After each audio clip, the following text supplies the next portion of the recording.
நம்ம புதுசாக வாங்க போகிற லேண்டோட லெங்க்த்து வித்து நமக்கு தெரியும். ஆனால் ஸ்கொயர் ஃபீட் எவ்வளோங்கிறது எப்படி கால்குலேட் பண்ணலாங்கிறத நம்ம பார்க்க போகிறோம். இந்த ஸ்கொயர் ஃபீட் வச்சு தான் வந்து பார்த்திங்கன்னா நம்ம வந்து ரெஜிஸ்டர் ஆஃபீஸில் வந்து லேண்டுக்கான அமௌண்ட்டை நம்ம பே பண்ணுவோம். Square feet and guideline value base பண்ணி தான் நமக்கு ரெஜிஸ்டர் ஃபீஸ் எல்லாம் வரும். இது நம்ம வந்து இப்போ எப்படி நம்ம ஸ்கொயர் ஃபீட் கால்குலேட் பண்ணலாங்கிறத நம்ம பார்ப்போம்.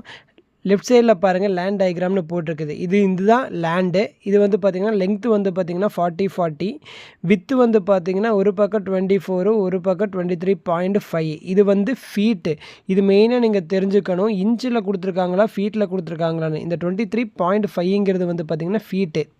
இன்ச்சில் கொடுத்துருக்காங்கன்னா அதுக்கான ஒரு வீடியோ நான் ஆல்ரெடி போட்டிருக்கேன். கீழே இருக்குது, வேணுங்கிறவங்க அதை செக் பண்ணி பார்த்துக்கோங்க.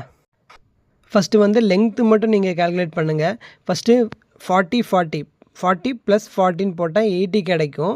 அதுக்கப்புறம் 80 டிவைடட் பை 2ன்னு போட்டிங்கன்னா லெங்க்த்து வந்து 40.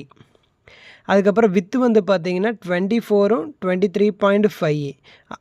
அதுக்கப்புறம் அதை நீங்கள் ப்ளஸ் பண்ணிங்கன்னா 47.5 கிடைக்கும். அது டிவைடட் பை 2 போட்டிங்கன்னா 23.75 கிடைக்கும். இப்போ வந்து பார்த்தீங்கன்னா 23.75 இன்ட்டு 40 போட்டிங்கன்னா 950 வரும். இதுதான் வந்து பார்த்திங்கன்னா அந்த லேண்டோட ஸ்கொயர் ஃபீட்டு. இப்படி தான் கால்குலேட் பண்ணணும். இதே இன்ச்சஸ் இருந்தால் எப்படி பண்ணணுங்கிறதுக்கான வீடியோ ஆல்ரெடி போட்டிருக்கேன். அது வந்து நீங்கள் கீழே லிங்க் கொடுத்துருக்கேன், செக் பண்ணிக்கோங்க.